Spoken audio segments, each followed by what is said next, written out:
shapes, make a meal with that little gift. Everybody on a hustle, we can make a real shift. So keep your head up, youngin', and just keep on moving. And if you ain't hustling, then I don't know what you're doing. The time is now. I'm sorry, I'm not sorry. Yeah. I gotta write my story. No, you can't have my glory.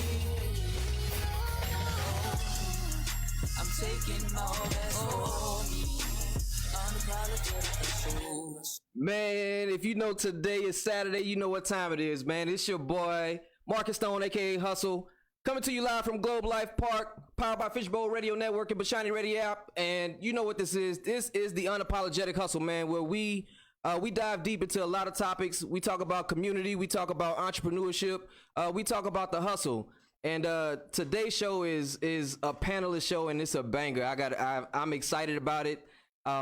These esteemed guests have all played critical roles in some portion of my life, and we're gonna have a community discussion today. So it is not the typical show. This is the show for the thinkers. This is the show for those individuals that want to do better. This is the show for those individuals that want to make a positive change. And that's what we're here to talk about. So without further ado, we'll get into, some quick intros and we'll get to the meat of the matter, and we'll have fun with this thing. So on my panel, I have the wonderful Dr. Gina Paige of African Ancestry, and I'll go ahead and Dr. Paige, go ahead and introduce yourself to give them your background real quick, and we'll move around to the rest of the panel guests.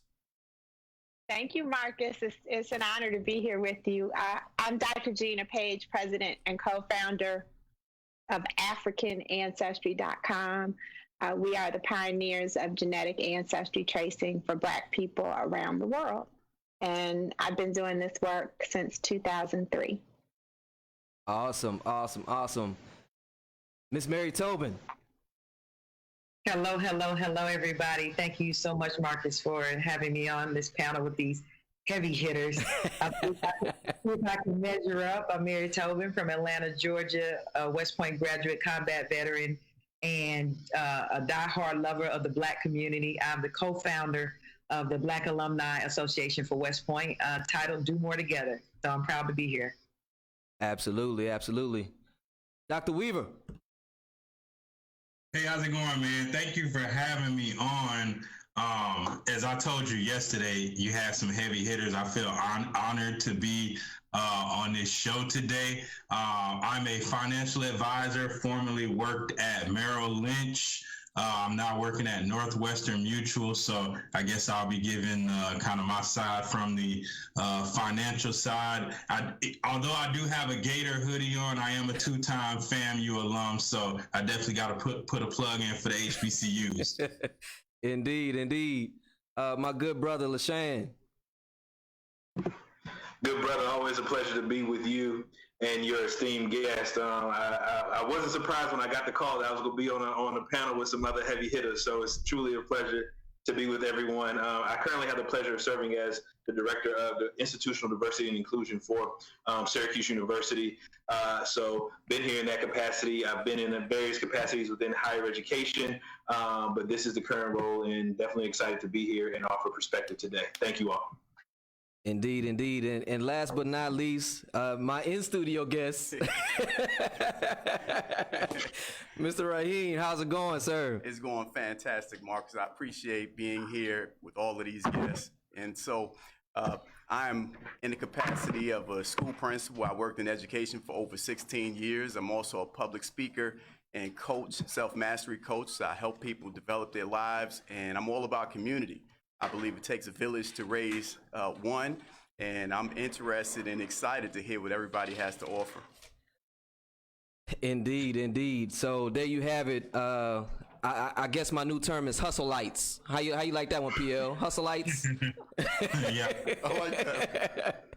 And the show wouldn't be what it is without my illustrious co-host, Mr. PL Colder, in the building.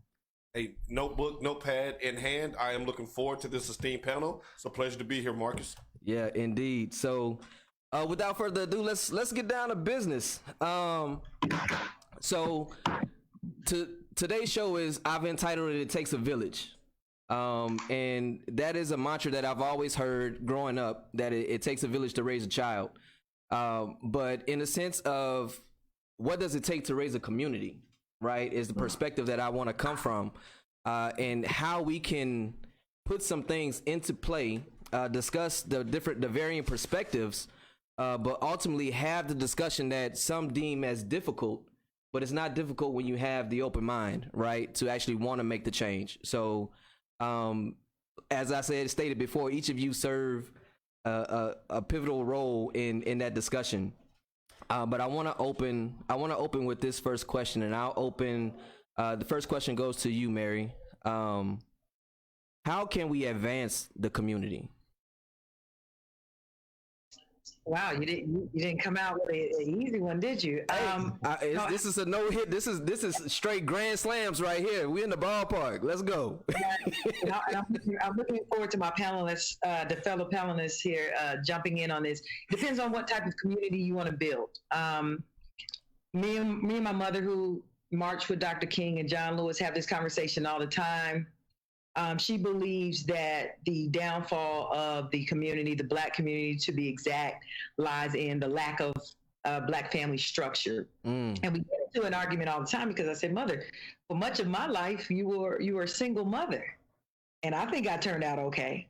So what is it and who is it that raised me? Well, I had a solid religious foundation. There was a church that not only was present, and a pastor not only was present, but he invested back into the children. So there were scholarships, there were free after school programs, there were summer programs and internships where I was paid. So like there were safe places and enriching places that existed outside of the home. My mother also got us library cards, right? And took us to the library almost every Saturday. So there was a library in the community with current books. And because we grew up in a low socioeconomic community, my mother did not have an access barrier to access for us to get those books and to learn on a level or at a pace, maybe other white kids in a neighboring community. While there were issues with police interaction and engagement, there was a local Boys and Girls Club there, right? So I could tap into these mentors, a lot of whom didn't look like me. So then when I went to a predominantly white institution, it wasn't a shocker for me. Right. I knew how to engage with Brad, Chad, Katie. And so I'm saying all that to say is, and I know I'm not answering very specifically. I'm saying that what defines a community looks different now. Right. And if we don't redefine that and get back to the elements of what does every child, man, woman, family, mother, son, daughter need access to become an enriching, healthy, contributing adult, right? And that's access to food, education, being in a safe environment. Those common things, I think, is what it takes to make sure that we advance the community, and removing those barriers from the Black community is what would drive at least positive progress forward. So I'm going to pause here. Yeah, can I piggyback? Yeah, Dr. Paige, I would love to see your perspective on that. Because I agree with you, Mary, 100%. And I think that if we even take it back one step, before having those things, we have to understand what it means to be a community. We have to understand who we are. And that's really where my focus has been for these past 18 years now, is getting people to understand as individuals that we're important, that we aren't what society wants us to believe that we are, that we come from the creators of everything society has to offer. If we start within, and you get those things, to your point, when you have a place to go and be in community with others. You get those things when you have access to books and other kinds of educational materials. So within what she just described, I think there has to be a focus on the individual, right, and then who you are as a family, and then who your family is within this larger sense of community. Oh, great points indeed. Dr. Weaver. Same question? Yes, sir. Oh man. So again, I agree with and I'm just getting names. Tobin. Should I call, what was your rank in the military, if you don't mind me asking? I was a captain. Oh, can I call you Captain Tobin? You can call me whatever you want. Just don't call me broke. Huh? Okay. So again, you have to ask the question, well, what type of community are you talking about? Now, from my standpoint on a financial economic side, I believe it's the same kind of debate that we've been having since Booker T. Washington and W.E.B. Du Bois, right? Where on the one side, it's about, hey, having some technical skills and trade, and through economics we'll progress. And the other side, it's, hey, let's get some education, let's get some knowledge, and we'll progress there. And I think it's somewhere in between the middle, right? You need educated folks, specifically in my industry. You got to know what you're talking about, and it requires, a level of education. But on the other hand, I noticed that there is this instance of acquiring education has actually caused a lot of Black and brown people to go into debt, right? And to get into jobs in which there is like no recourse of paying that debt. So the first thing that I would say is, harping back, is I would go with the kind of Booker T. Washington side, and even more recently, Dr. Claude Anderson writes about it in his books as well, is that we need to focus on the resources and the economics first, in my opinion, and then the rest of that stuff will come into play. He often brought up instances of other ethnic groups. Now, we know we can't compare them to us because there's a history of slavery and oppression for hundreds of years that they didn't have to go through. But I always say that sometimes you have to look at the successful folks to see what you're doing yourself, right? To take bits and pieces of that. And one thing he noticed is that if you look at, for instance, the Asian community, right? If you look at wealth within their communities, as far as income, they're the highest paid group in the United States. And he says you rarely see them focusing on things of politics, right? They more so looked at it as, hey, if we get our money together first, they have no choice but to respect us and listen to us. We're in a different situation, again, because of the history, but I also think that the bedrock is your resources, right? And that allows your community to do the things that it needs to do to service the people within the community. Mr. Rahien, I would same question to you, because I'm very interested in hearing your perspective from your background, with as it relates to that question. How can we advance the community? So thank you for asking. I've always been of the mind that in order to improve a community, you have to improve yourself. And the key to improving yourself is to first understand, do you know who you are? Knowledge of self. From my perspective, when I think about all of the research that I've done throughout the years, and then the personal experiences that I've had as a Black man in the community, I don't necessarily see us as lacking resources. I see us as lacking the knowledge to know what to do with the resources that we have. We don't exercise leadership. We don't exercise mastery. We exercise leadership in a passive kind of way, where we're always looking for someone to lead us. And we never stop, in my view, not holistically, but just in specific pockets, we never stop to think, well, what can I do? For example, when we look at athletes or we look at entertainers, we often get into this point where people are trying to tell these people how to spend their money and what they should be doing. But we never stop reflectively to think about, what are we doing? That was that person's point. As you go through life, you'll see a lot of the disadvantages that have occurred as a result of oppression, slavery, Jim Crow, anything that you want to put in there. But the person who sees it is the one who has the responsibility to address it. If you're expecting someone else to do that which you see, you're going to be disappointed because they can't see what you see. Right. It's your responsibility. That calls in my case in point of leadership and mastery.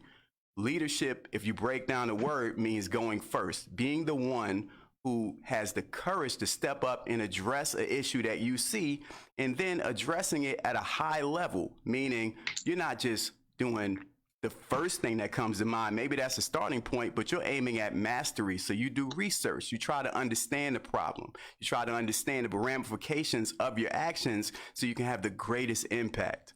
So in my own personal life, that's what has led me to this point. And I'm sure, just like all of the other esteemed guests, we've all come from humble beginnings, probably. I can tell you stories that would, make people go, wow, you've been through all of those things, but I know we all have those stories. But the one thing, if someone were to ask me, how was I able to get to this point? It's because of leadership, being willing to go first, knowing who I am, and then focusing on it at a mastery level, meaning I'm not just getting in it and doing the first thing that comes to mind. I might start there, but I'm always looking at continuous improvement. Awesome. Same question to you, Brother Lashan. Yeah, and again, I concur with everything everyone has stated. I will add that it's also about building an affinity for whatever community that you reside in. If you really think about from the higher education experience as well as other educational experiences, it's about building an affinity for that particular community, whether that is your institution, whether that is your who you're employed with, whether that is also at the previous panels mentioned athletes and those types of things. So leadership and mastering, but also understanding that your options are only as good as your choices. So if there is nothing there, how do you establish that from an actionable lens to focus on the individual to move into the other aspects of community, what community looks like. When I deal with students of color, when they transition to the higher education system, the first thing that they want to know is not whether the logistics within the classroom, who can I connect with? How am I going to build this community within this system to have support, et cetera? So for one, it is having a sound infrastructure, understanding who you are holistically as an individual, and how you connect and how we move forward in building that affinity from there. Man, all great points. Yeah, it was a great start to hard hitting questions, but I love the answers and the actual input, the thoughtful input into what that looks like, right? From those varying vantage points. But we'll continue to press on with the next question going to Dr. Paige, my esteemed Dr. Paige. So, what is the biggest challenge in the community or nation at the moment from your vantage point? Mary, you thought you got a hard one. That's a good one. Ask me that again, please. What is the biggest challenge in the community or nation at the moment?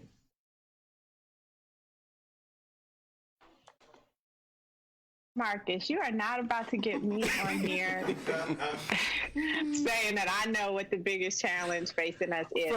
From your vantage point, Dr. Paige. From your vantage point. Sitting in my seat, sitting in my seat, I think we have an identity problem. As your in-studio guest said, we don't know who we are. Right. And if you don't know who you are, then everything that we've talked about is going to define you. And it's just going to, you'll be like a tree in the wind. Whichever way the wind blows, all of us that are talking here right now, we have a good sense of who we are. And I can tell by the few accomplishments that have been mentioned, because you just let us talk, you said be brief, that each have to have been grounded and have to have had a foundation to get to where we are right now. Right. But even in that, there's still so much about ourselves that we don't know. So imagine the people that don't have the resources that we've had to get to where we are. And then you layer the fact that we're treated in this society, we're treated differently because of the color of our skin. Well, the color of our skin is what gives us the strength to do what we do. Right. The color of our skin is that color because we are African. And Africa is the mother of civilization. So when you remember who you are, or when you, instead of, spending as much time as you do on social media and maybe take some portion of that time to understand your history, to explore even just your own family's history, then we are much better prepared to either create the resources, take advantage of the resources, or share the resources collectively so that we can accomplish what we need to accomplish to walk in our power as Black people. I'm in the business of being Black. And so for me, it's from this lens, it's very important that Black people understand who we are and be proud of who we are. And if you look at everything that we've accomplished, then it ain't going to be a problem when you come into Syracuse and have to negotiate that system. It's not going to be, you're going to have a different set of challenges when you enter into the military and you have to negotiate those set of challenges, because you come from warriors. Right. You come from leaders. There wouldn't be a military system if it wasn't for African civilizations. And the same with our finances. And so that's my vantage point. Lashan, I'll the same question to you, Lashan.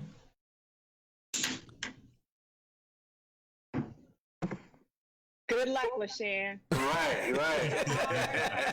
well, it's definitely a loaded question. I will concur that there is definitely an identity crisis that is going on around us, and how we navigate the resources, tools, even the education available to kind of understand that terrain and how to move and have sound tactics to address those things. So in short, everything that Dr.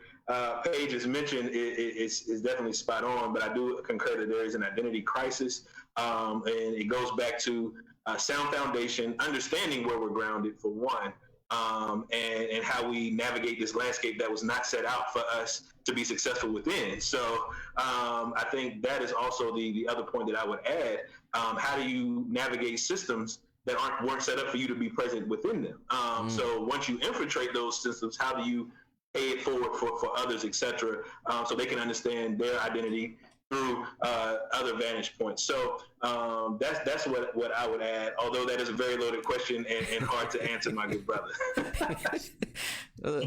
I mean, it's difficult conversations, but it's the perspectives in which I want people to actually see it from, right? Because Dr. Paige, she thrives on the identity aspect. Lashan, you come from the diversity lens. Brother Weaver comes from the financial lens, and for individuals to actually understand that perspective from where you sit and the way you've been able to navigate, I think that's the way that we can pull everything together, right? Because there's so many times that we start off on a path, but there's really no collaboration in its entirety with the upbringing of the community. It's all from one perspective, right? And when things are siloed to that degree, I think that hinders us more than it actually helps us, because you stand on those specific things without the actual collaboration wholeheartedly of others. Like we talk about supporting Black businesses. To what degree do we support? Right. We talk Marcus, about. Can I interject here? Yeah, absolutely. Because I think from a historical standpoint, and my FAMU brother, what's your name again? Chris. I would be interested to know what Chris thinks about this. If we understood that at one point when we had segregation, our communities did thrive, and we did have our own financial systems. We had our own banks. We had our own insurance companies. We had our own professional classes. If you don't know that existed, then you are going to ask, well, why should I support Black business? You are going to think that the white man's ice is colder. But if you know the past, then that also gives you even a sense in terms of financial literacy, right, Chris? No, I definitely agree with that. Some of, my awakening as far as finances and economics and how you structure a community economic system for a group of people that have been disenfranchised came from me learning about Tulsa, Oklahoma, and actually visiting there and reading a lot about that. And even closer to me, Rosewood was a self-sufficient community. And I always tell people that when we were integrated, we got to go to schools with white people, but us and different things like that. But ultimately, what it caused us to do was, since we're able to shop with white people now, right? Like, we're able to spend more money at their restaurants, at their places of businesses. And somewhere down the line, we stopped going to our own, right? So we definitely have to let people know that at one point in time, and we still do have pockets of communities. I know back home in Pompano Beach, there are a lot of Black business owners, right? But they're hard to find in comparison to, hey, if I want to get something fixed on my house, should I spend all week looking for the Black contractor, or should I just go with the first cheapest guy that I see? So that's kind of what we're running into as a community, and definitely supporting Black businesses is one of the things to answer the question as far as what's a danger to at least our community. It would be our dollars leaving and going to other communities at the clip that is going. Like, you do have seepage in other ethnicities, but the amount of time from when we get paid to when it goes to somebody else with outside our community is like a day or two. And that's not sustainable. So, but the government has to come in. There has been, hundreds of years of keeping us from these places, right? And we also, if you had a system to prevent us from owning businesses and to prevent us from supporting ourselves economically, and you had this system for hundreds of years, then you have to do hundreds of years on the back end to make that whole. So it's a piece where, mindset wise, as you said, we got to realize that the white man's water isn't colder. But then on the other piece, as far as political, we got to pay more attention to what's going on local, state, and federal, not just focusing on federal. The president can't do everything. He's not a king. We need to focus on all these other sub-national governments that have a hand in our community. So again, we can get the resources that we need to flourish. And when I mean resources, I mean i.e. capital. And I don't want to be long-winded here, but one of the brothers mentioned before the first question, and he said that we don't have an issue of resources. And I would beg to differ.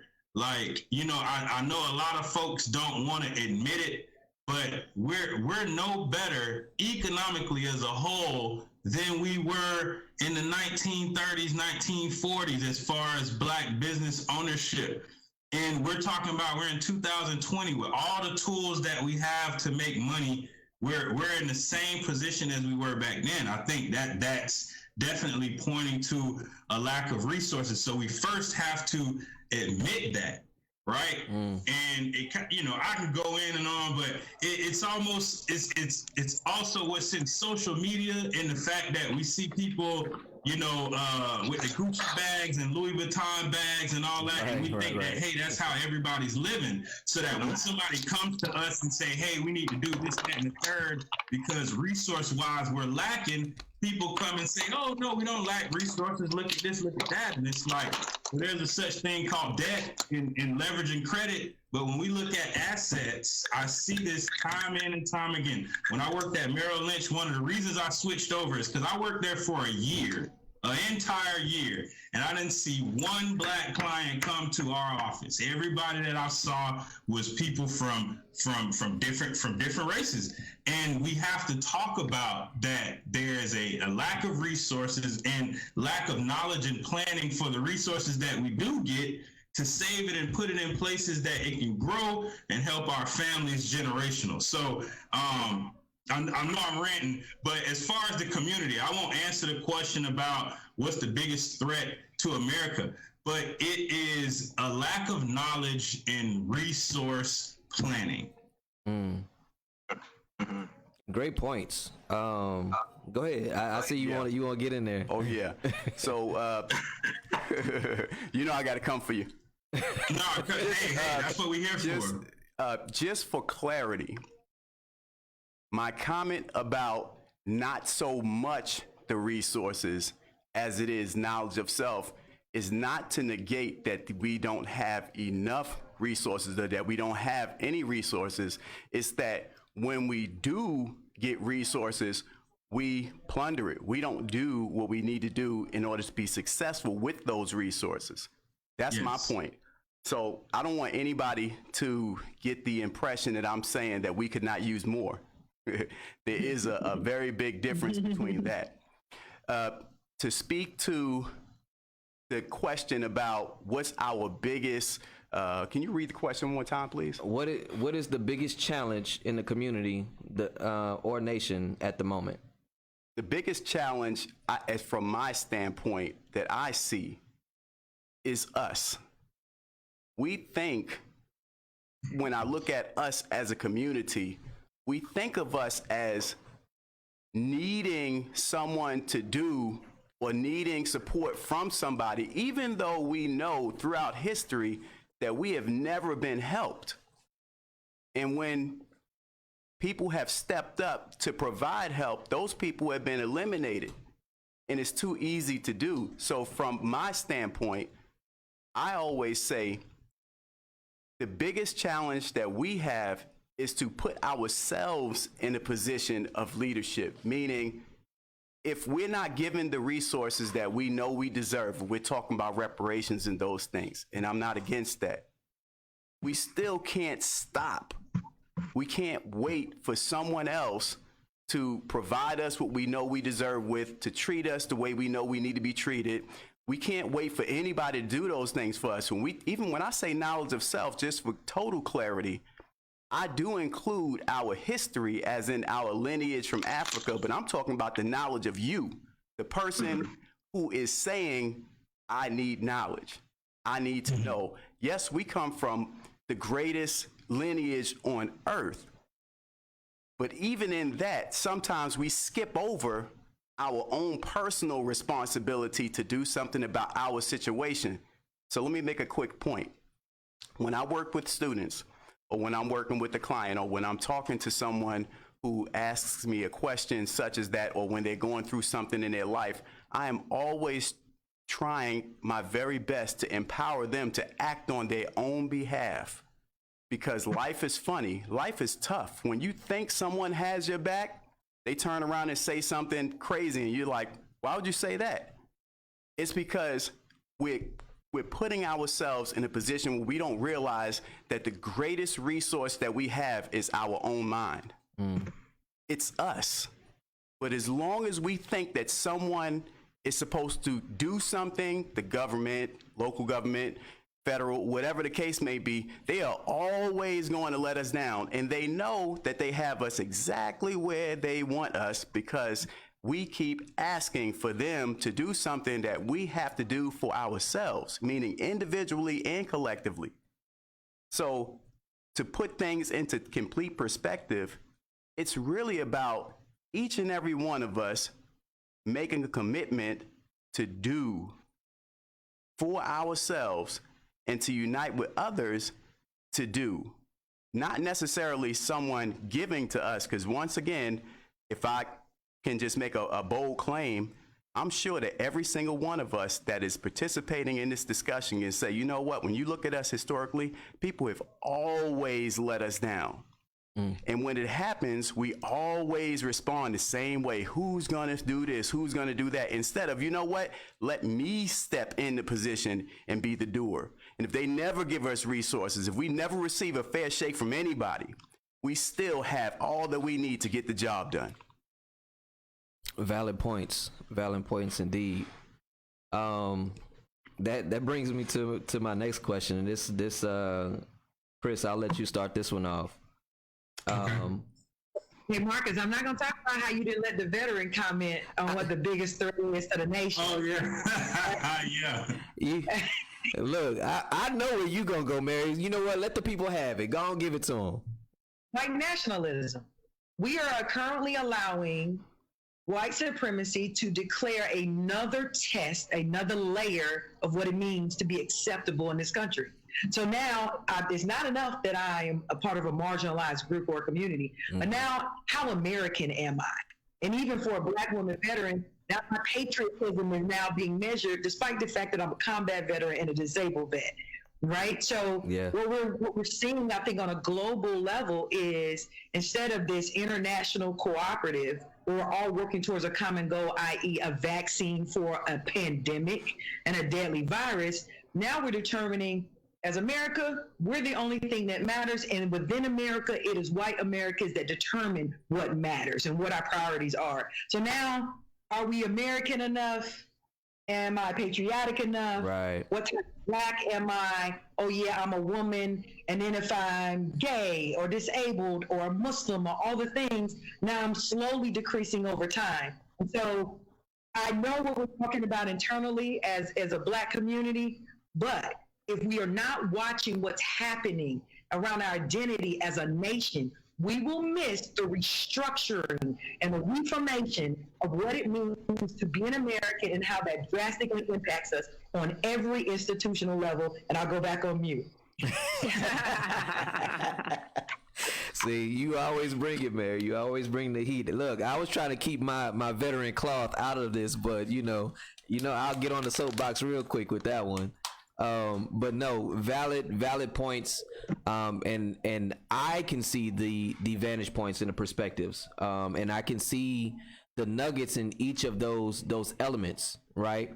So, and I said that because it really brings me into the next question. And like I said, Chris, I'll let you lead this one off. Okay. What are the most critical changes that we must make to face the future effectively? The critical changes. Yeah, these are all loaded questions. these are all loaded questions. Critical change, I would say, it has to be education. In what sense? In the sense of, I mean, the world is just moving forward. Speak from your vantage point. From my vantage point, well, I mean, it just runs the gamut. I mean, talking about from, what does the economy of this country, what is it going to look like in the next decade, 2 decades, right? It's going to be high tech. Like coding, like when I was growing up and we went through middle school and high school, we had to take a certain amount of credit hours for Spanish or French or a foreign language. And I think that's very important. But nowadays, I think it should be a certain amount of hours to learn coding. Like that is going to be the basic thing that's required for a lot of high-paying jobs and even some mechanics. Like most cars are all electronics now. So definitely learning about computers, learning about coding, math, learning finance at an early age, like the value of money and, the work that you have to put in to get it and making sound decisions so that when you turn 18, 19 years old and you're on your own and you go off to college that you have a basic knowledge about your money and don't kill your credit the first 2 years you leave your parents' house. So when I say education, it's all encompassing. When you're talking about the future, it's really about preparing them through knowledge, and through that and them knowing what's expected of them in the future, what's coming ahead, they can have a plan, whether it's financial, whether it's having networks of people in different industries. So when I go to college, I know I have a job, or when I go to a trade school and I have a network that I can work on. So it's all encompassing. To a national security standpoint, I can't remember who the major was, but he had said that he believed one of his greatest threats for us moving forward in our readiness is our education. Even in the armed services, they recognize that, to move forward in the future, we got to make sure that we stay on pace with other countries, because that's who we're competing with as far as education. And for the Black community, it's even at a higher level, because we've always been competing with the other races within our country, and this is a global society now. So now when you get out, it's not just who's in America now, it's who's all over the world globally. So moving forward, it's education.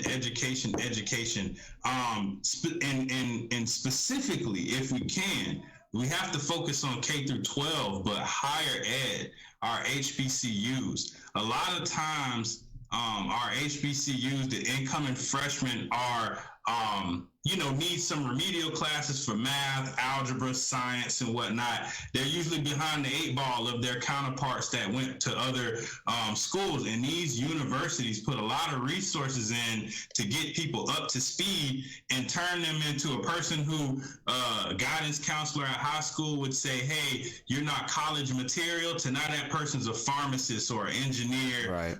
I've seen it happen time and time again at Florida A&M, and it was because we had the resources at that school to help people get from one place to another. I always say HBCUs are probably the greatest value as far as higher education, because of where you look at where they take somebody, the starting product to the finished product, they do the best. So not to go on a rant again, but definitely education moving forward, my man. Dr. Paige. I agree. I think we have to focus on the kids.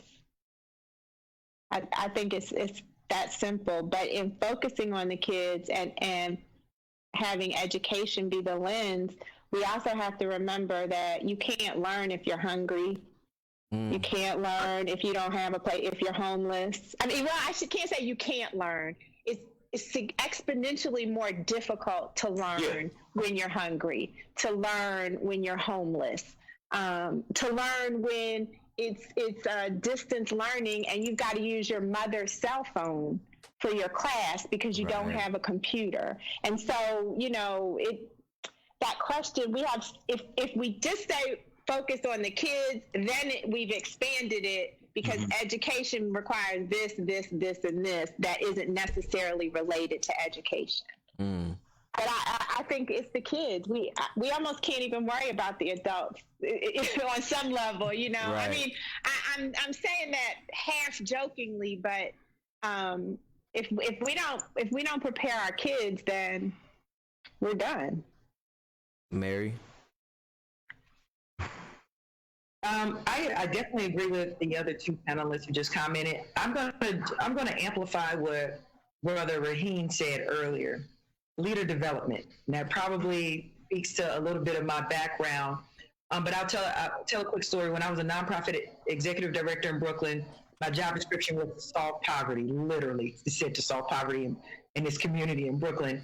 And one of the ways in which others, so very well-meaning white nonprofit leaders, thought that I should go about doing that is just financial literacy. Shout out to you, Brother Chris.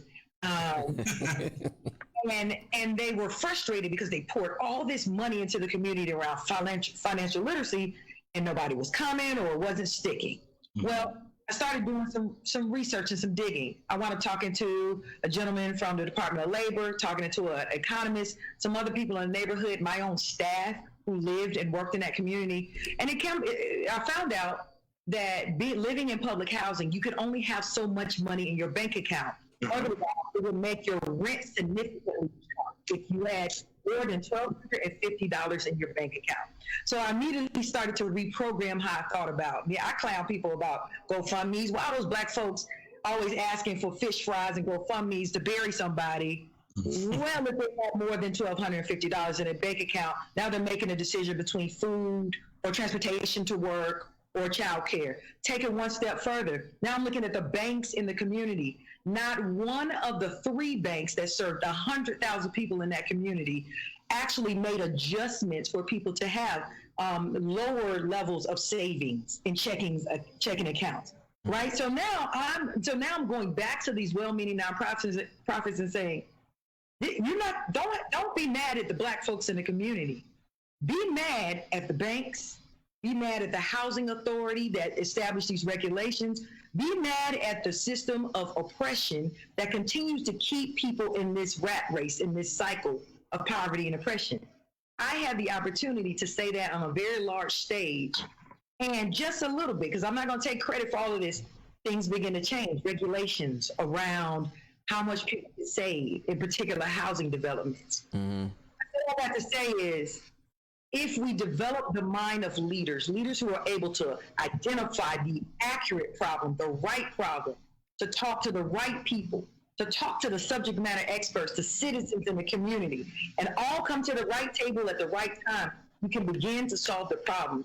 You don't have to be college educated to be a leader. You do not have to be an adult to be a leader. All you have to do, I think Brother Lashan said it earlier, is have an affinity for love your people in the community there, get the right people together, put your heads together and start solving the problem. So I'm giving myself way more credit than I deserve. It was the leaders on the ground, the people on the ground who solved the problem. So I come from a leadership vantage point in that question.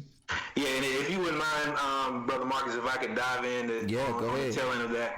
I think piggybacking off of that is promoting awareness, advocacy, and accountability. Those are the 3 tiers that I always bring to any meeting or even when I'm discussing this concept with students or whomever it may be. How can we promote awareness? That is the educational piece. You know, are we educating those entities and individuals around this lived experience and the resources needed to move the needle forward? Advocacy, how are we advocating for one another? Are we promoting, small businesses, Black businesses, those types of things through our actual actionable practice? Are we doing that?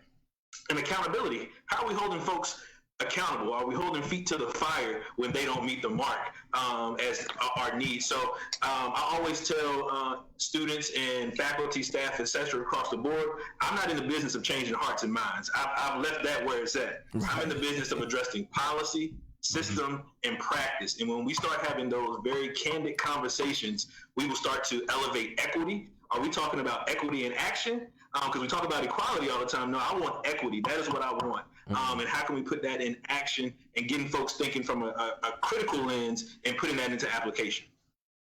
Wow. I'll let you round it out. All right.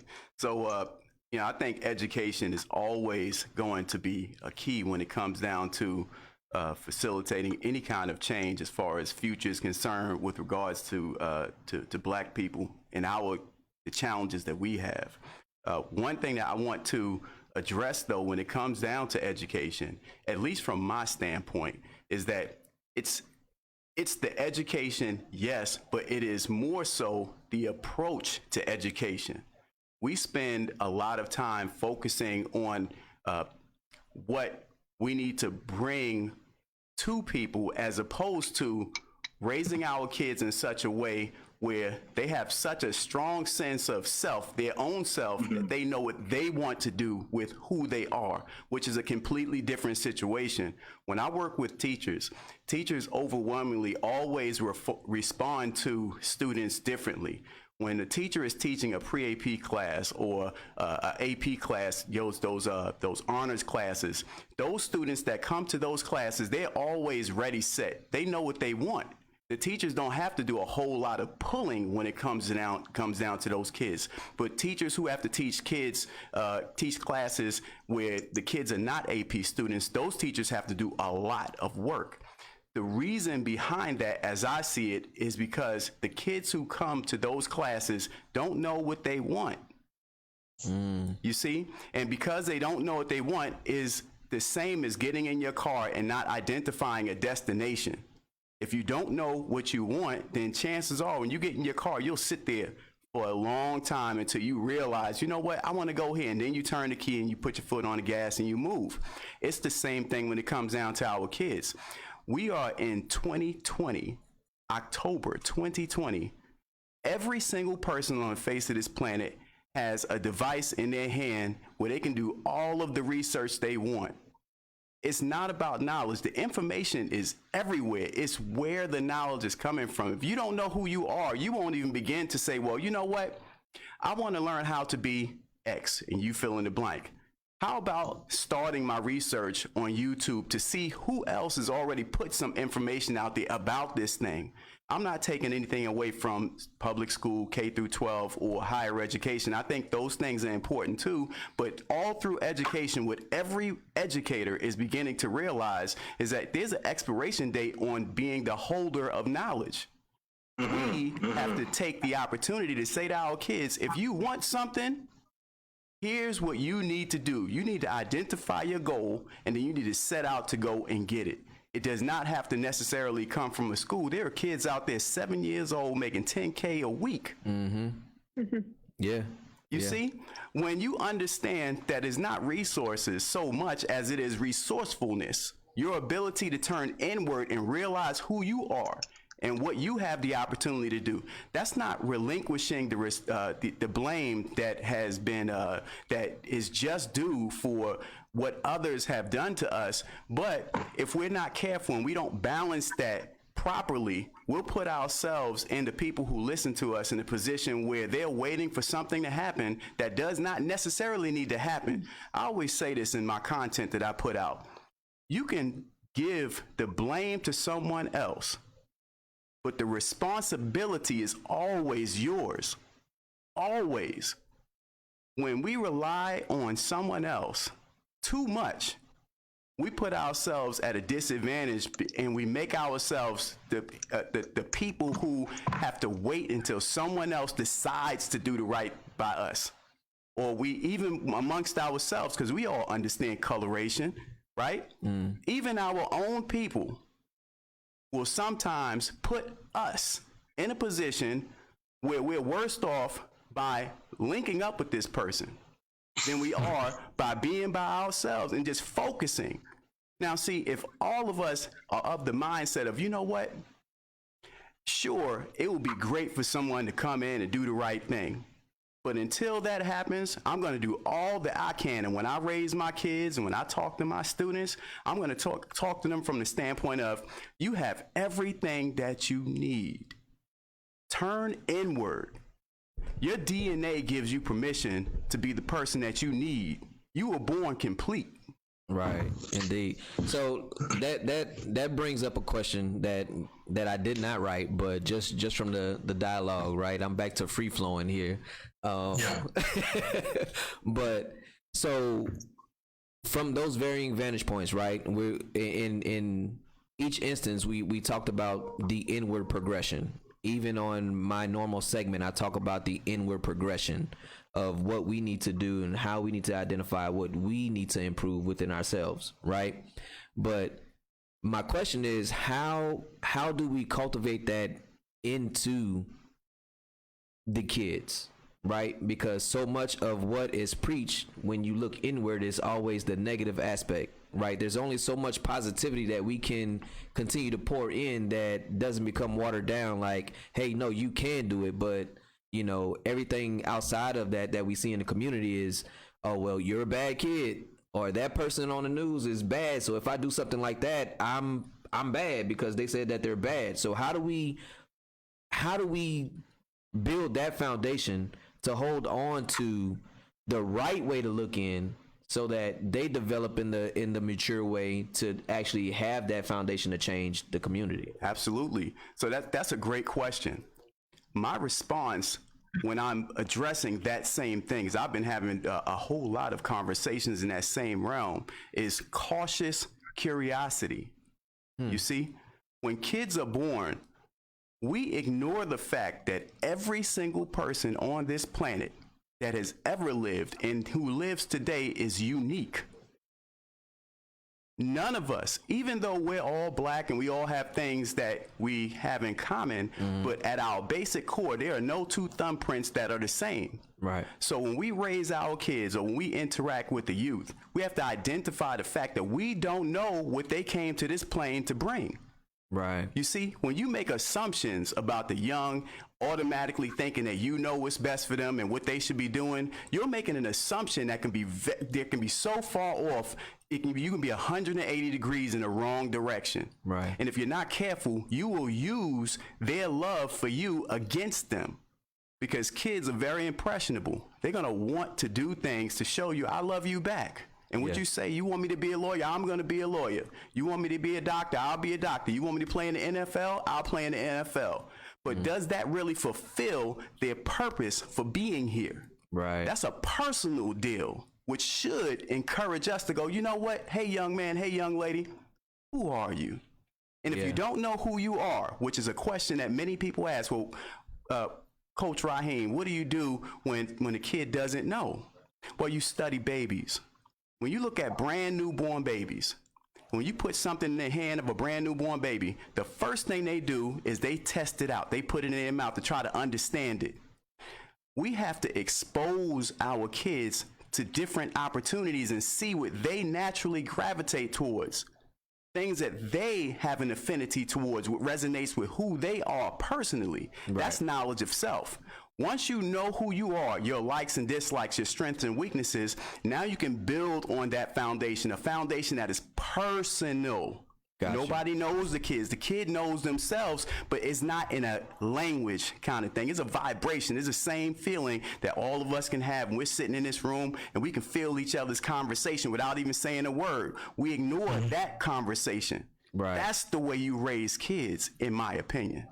Mary, I like to hear your. I like to add too. I don't have any kids, so it's not from how you raise kids perspective, but I have friends who have kids, and I'm interacting constantly with parents, and the parents that I see they're providing the tools like the brother just talked about. So they're influencing what their kids consume.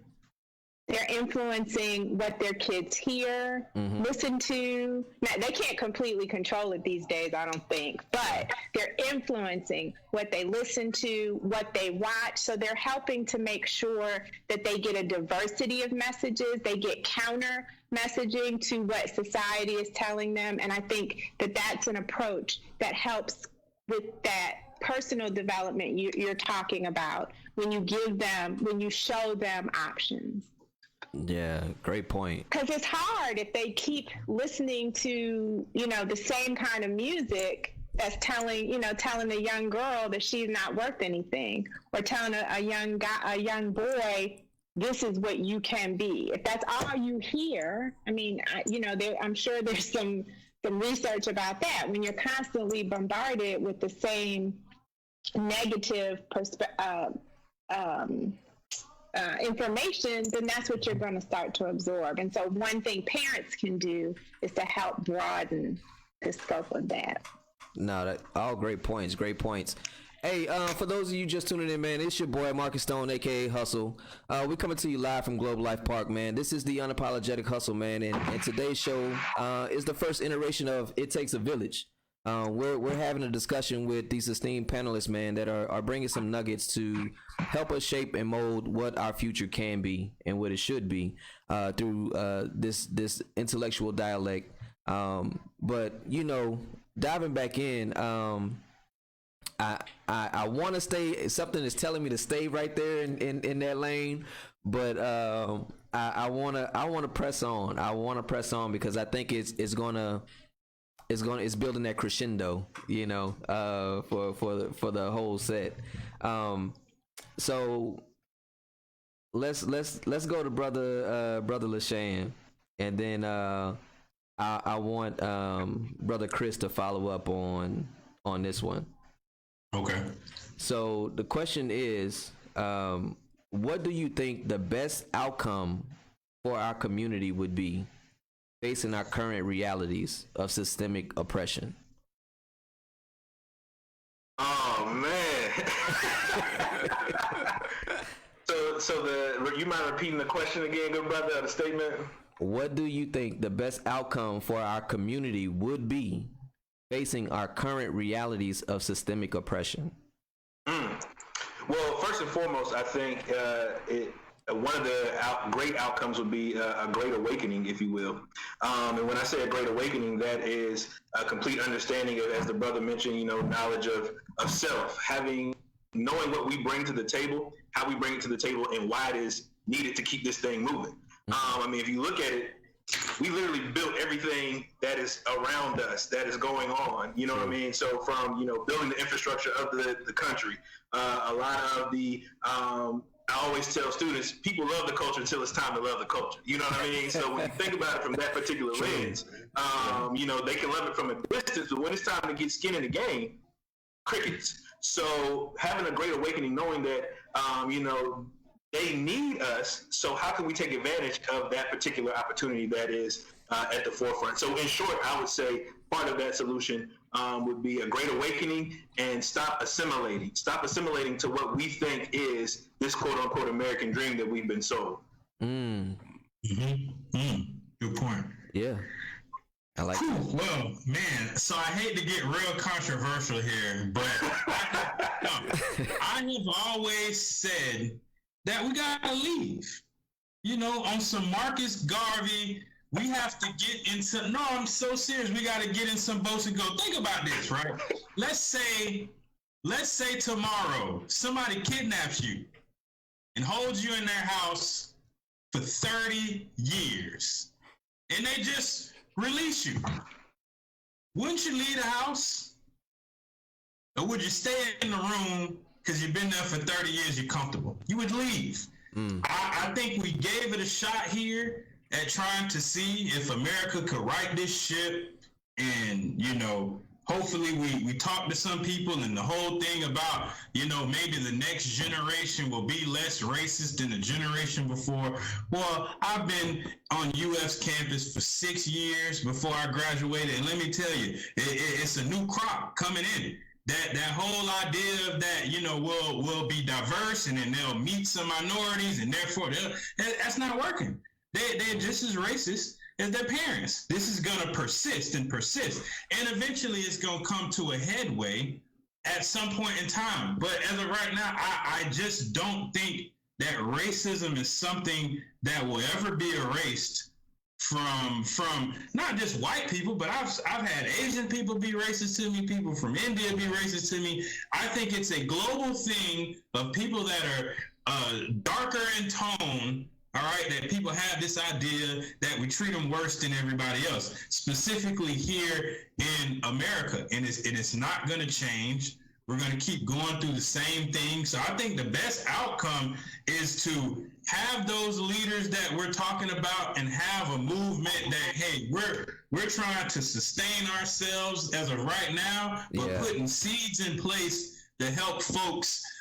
You don't have to go back to Africa, but there are a lot of countries. There's actually an article that they wrote during the COVID pandemic and the whole, social uprising of, young Black professionals like picking up and leaving and just going to other countries because they don't see that any of this stuff is going to change, and we'll just keep getting disappointed for generations and generations. We always like to say they need us, right? Which they do, but they don't know that. They don't know that until you up and leave. So I think at some point in time, it has to be shown that, look, we would love to stay here, but we're not tied to America. Like, you don't have to stay here and take that. You can take your talents, your knowledge, and your hard work that we have shown over hundreds of years, and we would be, welcome with open arms from many countries around the world. And just like folks try to tell us, hey, you got to leave the Democrat Party and go to the Republicans and vice versa, you always got to leave somebody to show them how serious you are and how important that you are. And I think the same thing is you can be said for America, right? We can't put it all on Barack Obama's shoulders, but we had a Black president, right? Has a lot changed since then, you know, I know I could be president now if I want to. My little nephew, right? He wants to be president. He's seen somebody do it. But like substantively, has a lot changed when we had him in 8 years? It's the same cycle over and over again. So I just think this country was not built for us. It's written in the laws that we participate in every single day. And at some point, we just have to realize that, you know, these people aren't going to let go. And so it's either you're going to sit here and you're going to eventually have to physically, violently have some type of fight for it, or you just say, hey, man, you know what? Y'all got that. Right. And we get up and go somewhere else and show what we can do in other spaces in the world. It's controversial, but I've always said this, hands down, racism isn't going to go away here in America, so we must. Dr. Paige, I know you have an interesting take because we speak a lot on the identity piece, and there's trips that take place, and some individuals have actually done that after they have found out their true identity and moved to those places. I mean, from your vantage point, what would that look like in your world? Well, I think you're right. I mean, I'm hearing more and more people talk about how they want to leave, and how they, you know, they're asking us, how do we repatriate? Where do you recommend that we go? And so you don't have to go to Africa. I actually think the whole world is looking at Africa. Every nation is in Africa because that's where the resources are. Mm-hmm. And that's where, you know, that's where wealth is being gained at exponential rates. So going to Africa is not a bad idea at all. However, anywhere we go in the West isn't going to look that different than the United States.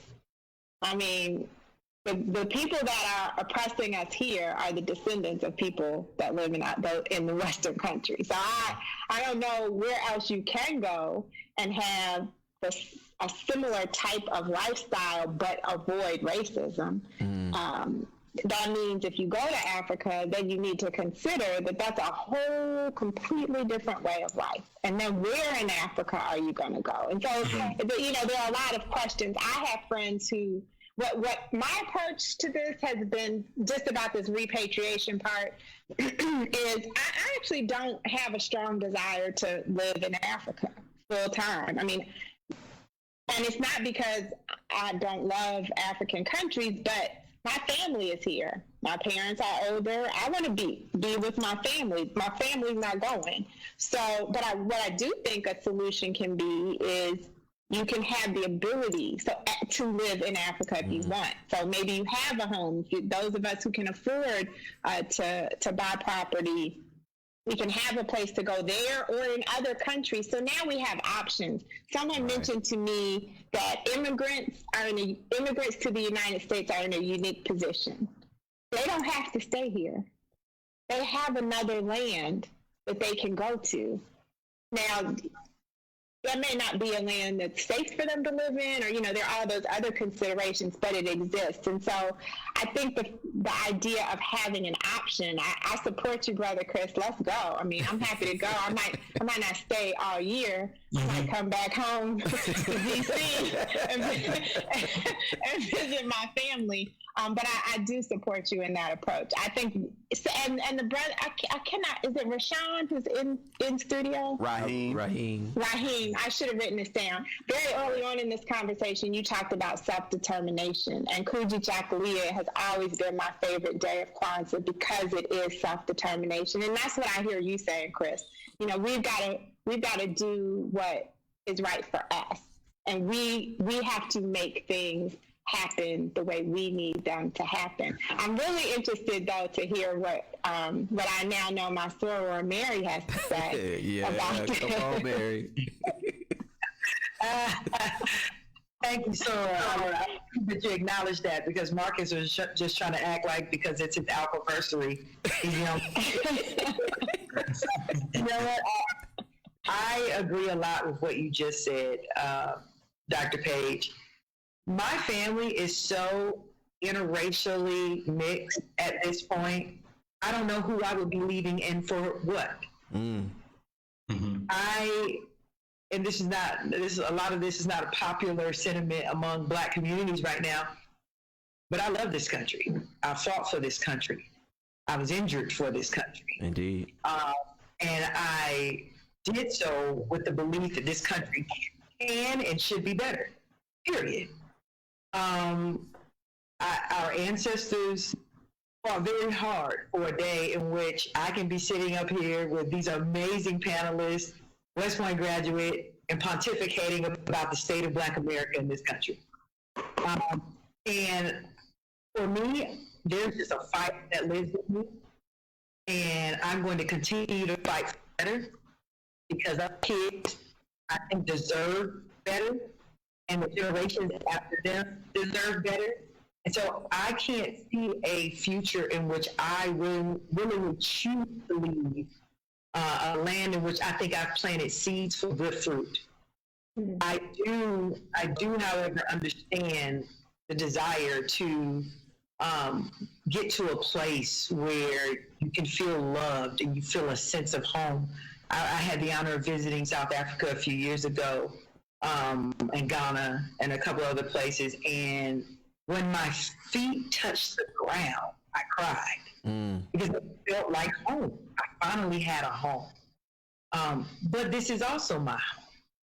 And there was just something ingrained in me that just believes and hopes for better in our country. And so I fight for better, right? Do I think racism will ever end? Absolutely not. I don't, right? I have a best friend who says racism is as American as apple pie and baseball. So it's embedded in our way of life. However, I do believe that we can be better. And so, I would ask that people like us learn the law of multiplication in terms of what we invest in, who we build. I think our biggest challenges is we get to a spot, we say, I got mine, you better get yours, and we never look back at how many other people are still in the communities just like us who have just as much potential to advance our communities and really advance progress, right? So, I'm not going to call out any particular politicians who we declare icons, but ask yourself, what was their succession plan? Who's up next? Who have they been investing in for the last 20, 30, 40 years? And that's literally my clarion call. So as long as I have breath in my body, I'm going to believe that we can be better and do better. Thank you for calling me out, Sora. Don't go nowhere, Mary, because look, the time is flying, but there's two topics that I wanna make sure that we address before our time expires. So, but Mary, I want you to stay up front and center on this one, because I want you to set the tone for this discussion. So the question is this: what are common misconceptions you believe people have? How can we combat these misconceptions and communicate more effectively? When you say misconceptions, in what context, brother? Misconceptions with culture, misconceptions with gender, misconceptions with location, where we live, whether we stay or whether we go. How do we fight all of these arrows that are being pointed, or us being pushed and pulled in so many directions, which doesn't bring the community aspect, right? So how do we combat those things that deter us from what we're looking to actually achieve here? Who wrote your question? Did you know? You want to know who to get? I told you I've been sitting on this for a while. We needed the questions 2 weeks in advance so that we could prepare. I could have put something else in this Gatorade bottle. You know what I'll say? So for instance, almost the same types of oppressive and negative and dangerous stereotypes placed upon us by others we in turn take those, internalize them, and place them on ourselves. For instance, right? I'm about to heavy hit right now. Yeah. we question a black man's masculinity or his manliness based off of his sexual orientation instantly. If we find out that that black man is gay, he is less of a man, he's less of a provider, he's not a protector, all the things. It is literally unfounded and not true, but then we internalize that. And we call our baby boys that may be a little bit more effeminate or like to dance or draw or paint versus playing football. We'll call them sugar. They got sugar in their tank, or they sweet. And we'll start to put those labels on them from an early age, right? So now all the creativity, the innovation, the potential bottled up in this young man who may change the game artistically. He is now growing up believing that he is less than or not good enough, or that everyone in his community is judging him. That is just one example of how dangerous and toxic white supremacy is. That we would take the exact same stereotypes and myths placed on us, reverse that thing, and then put them on each other. So now we're doing this infighting and trying to figure out where the heck did we get this from? It wasn't us. It literally came from outside of us. So we had a couple of people on this panel continue to talk about knowledge of self. That's literally it, like understanding who you are, like at your core, right? Like I never liked Barbies, never liked any of the girly things. I got called a tomboy from the beginning. Never surprised anybody when I went to the Army. Oh yeah, sure, Mary's more masculine. Yes, absolutely. That's why she went. As it turns out, I was about to curse. I can't do that. You can. You can. Leader. I'm a leader. I'm a leader of people. I'm a leader of men and women. I'm a leader of humanity. What if we as a community rejected all the negative labels of any kind, and allow people to be free and discover who they are, not just in our lineage and our backgrounds, but like, who am I right now out of the context of struggle? Like, I refuse to define myself in the context of struggle and racism anymore. I grew up in poverty, but that is not my story. What if we created that type of environment for our babies? And they grew up believing that they truly were great in whatever manner they are. Like, whoever they are, they're amazing and beautiful, and not us trying to mold them into somebody or someone that they're not. So I said a lot to say, Brother Marcus. How do we get rid of those negative stereotypes? We let us be. Indeed. If I wear weave, I wear weave. You're going to see me tomorrow, and my hair's going to be looking like my soror Gina. But don't dare question my blackness and my love for myself and my sisters just because I chose to get some Peruvian in my hair. Right. Mm-hmm. That is who I want to be. That's who I am. And I just wish we would love on each other just for who we are. So I'm passionate about it, but I know that. Look, I had to let you talk first because I talk about it all the time. Like when you look at the title of the show, The Unapologetic Hustle, right? Unapologetic has always been synonymous for negativity, or there's no way to get through because they're unapologetic in that aspect. But why? Why does it have to remain that way? Why do we have to look at that word and look at what it actually could be in the negative context, right? Hustle in our community is synonymous for standing on the street corner, right? Everything negative, the stereotypes, the labels, the this and that, right? My whole intention behind the unapologetic hustle was to change that. My hair, that was synonymous to break the stereotypes, to be the example that I'm trying to get other people to see, to change the community. That is the whole intent. It's not for me in its entirety. It's for everybody, so that we can be our true selves and live our truths outright, whatever that may be. As long as we come together and communicate what your truth is, and a person understands what that is, they should be able to respect that. Absolutely. That's true. Can I add something here, Mary? I think you dropped the mic, and I'm scared to try. But I did hear this, and I heard this from you, and I think I heard it from Rahien, and I just want to kind of circle back. Understanding your lineage within your family, and even going back to Africa or France or China or wherever it is, that's not separate from who we are. It informs who we are. And just, you made a really good point that your identity is whoever you want to be. That's the definition of identity, is who you want to be. And you get to be whoever you want to be. But let's not separate the fact that who we are genetically and who we understand we can be, the possibilities, are deeply and firmly rooted in our lineage. So that's not a separate thing.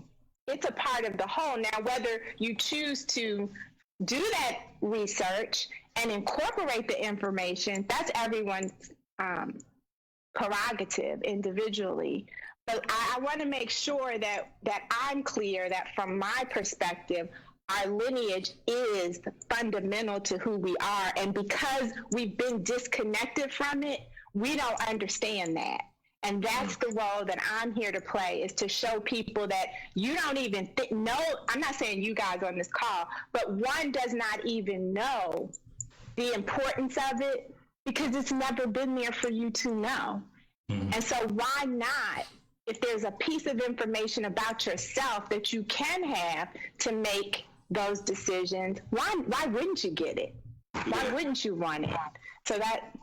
Wow. Yeah, I would like to just jump in real quick if I'm not stepping on anybody else's toes, Brother Marcus. Come on in.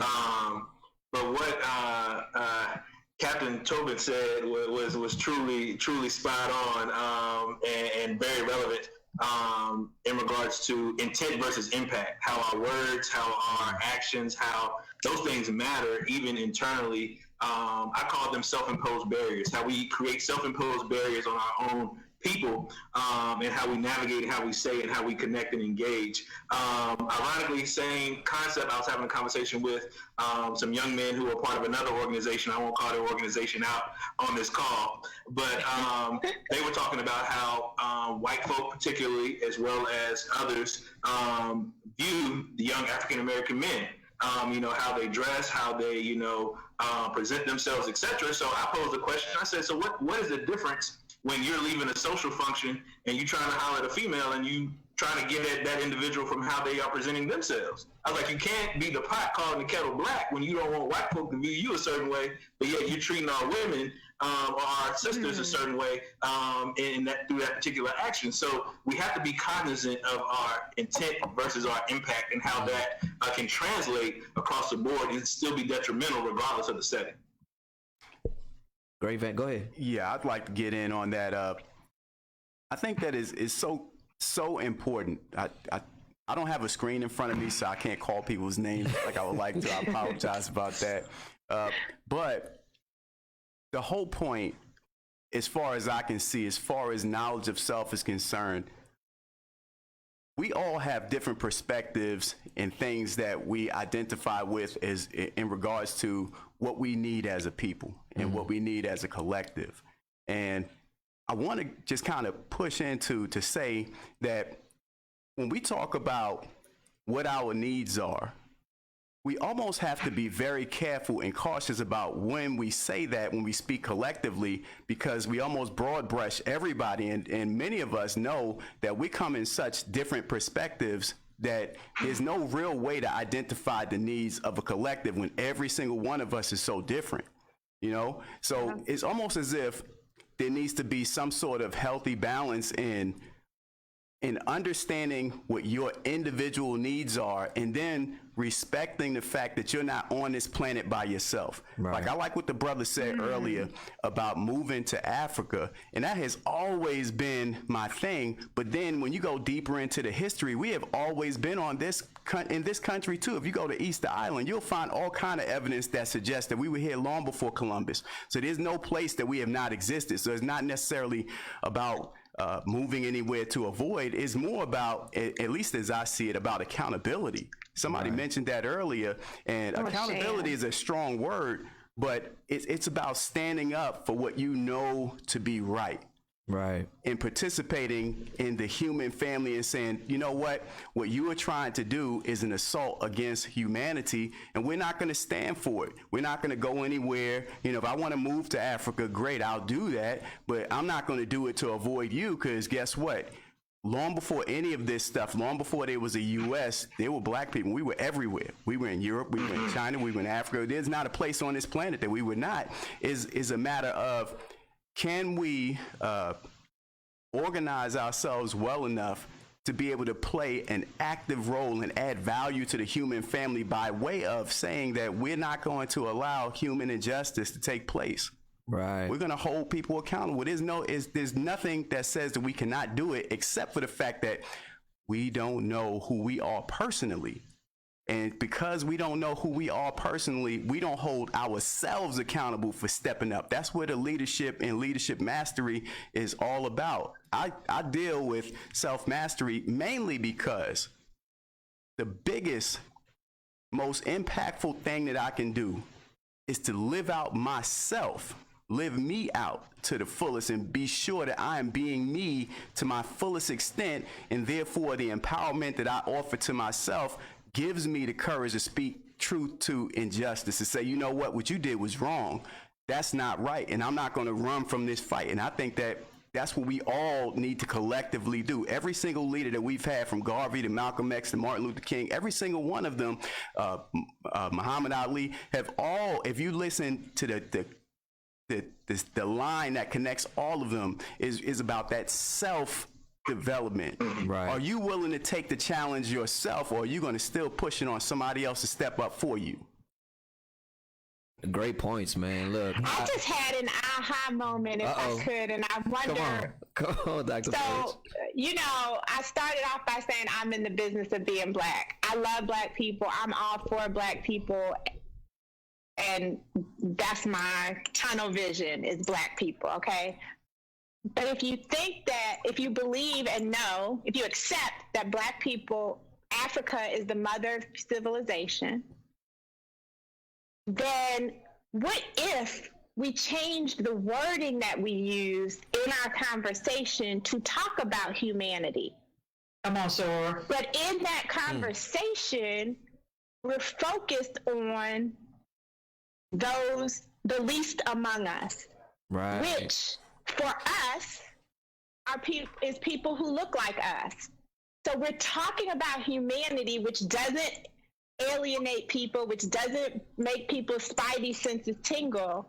Mm-hmm. But we know subconsciously that humanity is rooted in people of African descent. I don't know. I just thank you for Rahien, because you're making me think about this. It's marketing, right? It's the positioning. Yeah. It's how you view it. Doesn't change your goal, doesn't change your objective, but it's just how can you say it differently that might get more people to buy in. Yeah. Can I say something? I know you're ready to say something, brother.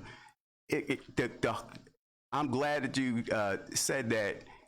And the point behind that aha moment that you had is, if we really, truly embody what we know to be true about ourselves as far as being stewards of humanity, stewards of the planet, then it's almost like we have a responsibility to play a bigger part. The part that says, yes, we're the ones that are getting the rough end of the stick at every turn.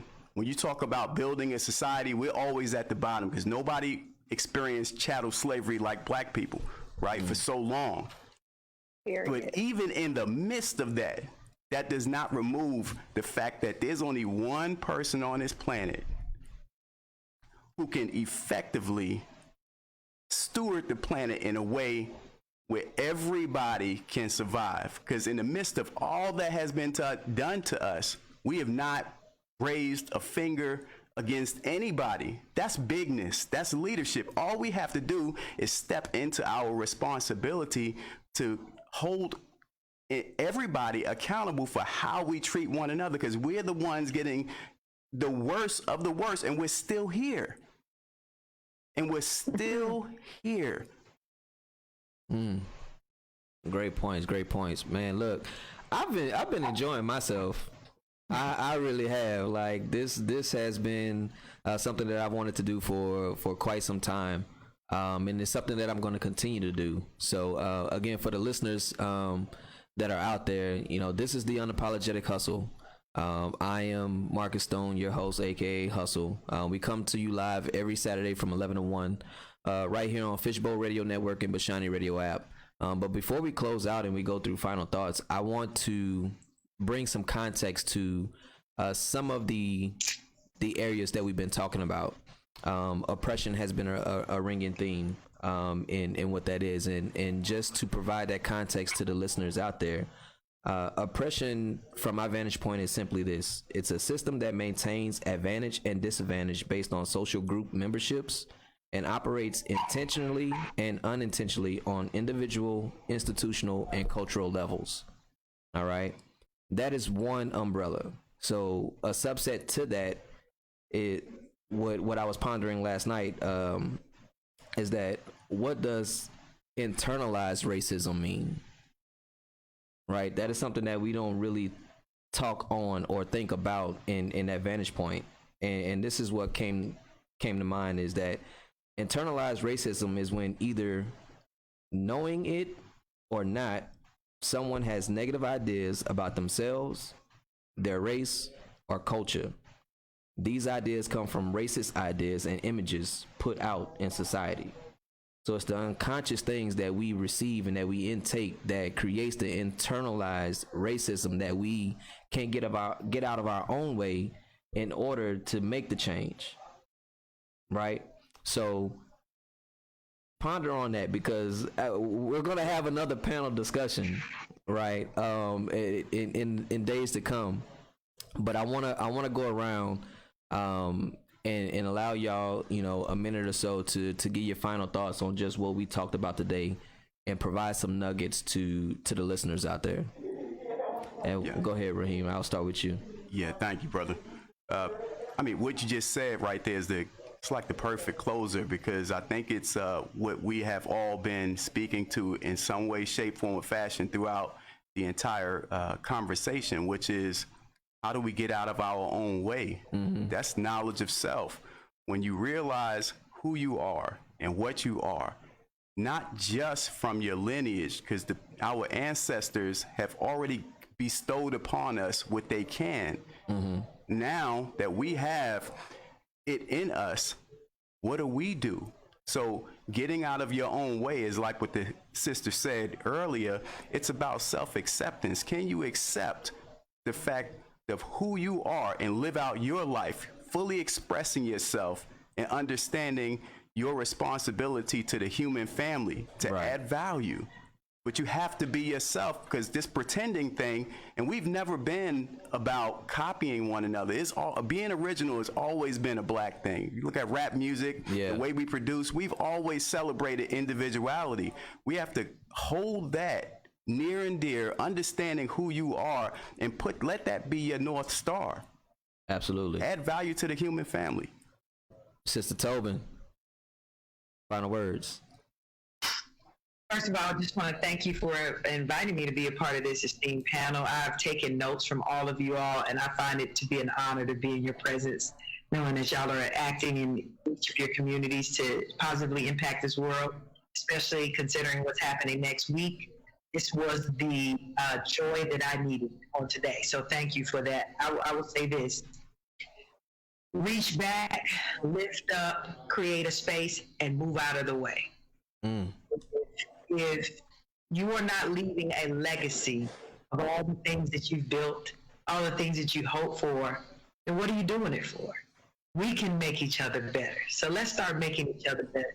And let's leave our communities better than we found it, right? Indeed. And let's always leave everybody with hope and joy and love for the future. Brother Chris. Oh, you're muted. Uh-oh. Brother Chris.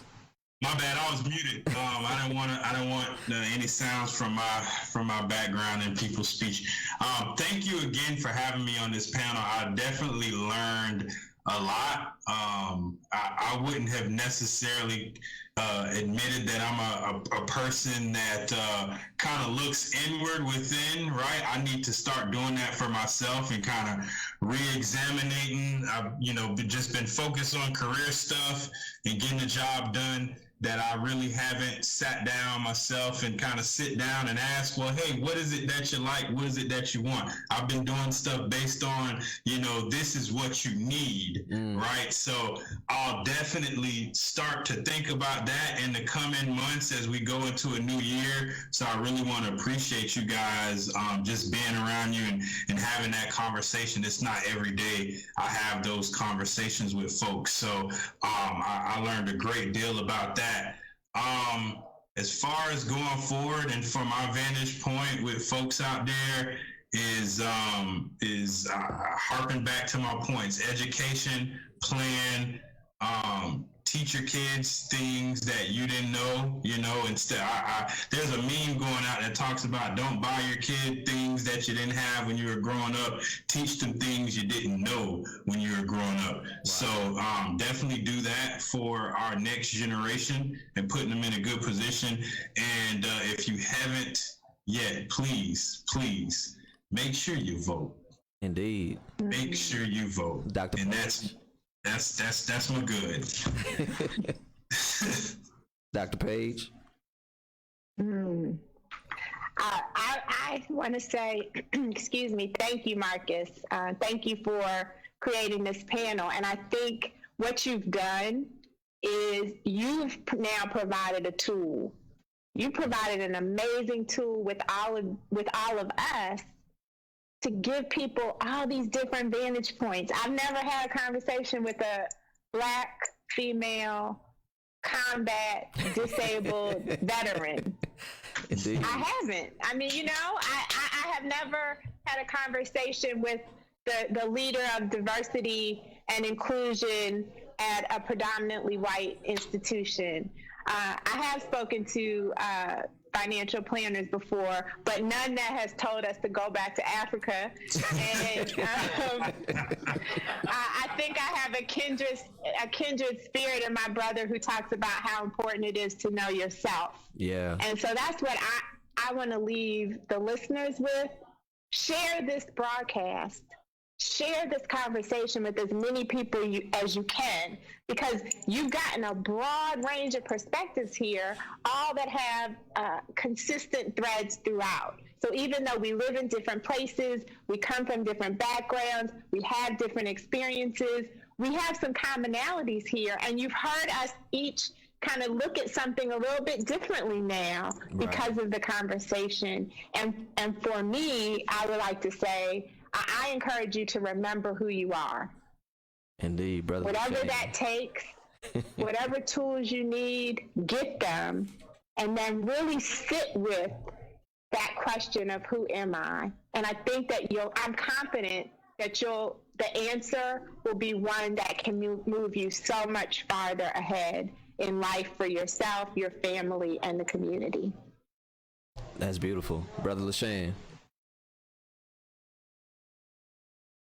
Like everyone else, it's been truly a pleasure to be a part of this discussion. Marcus, I would appreciate the opportunity to continue to connect with your panelists. So if you wouldn't mind sharing contact information so we can stay abreast of what we're all doing and how those things intersect and how we continue to push the needle forward. I do want to give a shout out to Trap Genius NYC for my threads for today. The threads say, take risks, always apply pressure. And that's what we're going to continue to do. Always remember to take sound risk and keep applying pressure, because if you're not active in your liberation, you'll be complacent in your oppression. Man, spoken like a true champ, man. And in closing, it's your boy, man. So this is the hustle moment. So I'll leave it with this. Let's focus on breaking the stigma and the inevitable cycle of psychological molestation. Continue to press forward and finding and identifying who you are so that the cycle can be broken. Don't settle for less. Always produce more. Be the change you need to see so that the change remains relevant. Till next time, man, it's your boy. Hustle out. Right. Thank you. Yes, sir. Yeah. They tell me all the time, Levi, what you got going on now? You always doing something. Always think working. I just tell them, how you expect to be great, but your hustle don't match. Listen, the hustle unapologetic. Can't help it, I'm built this way. It's probably in my genetics. Refuse to live my life in death field with all this back.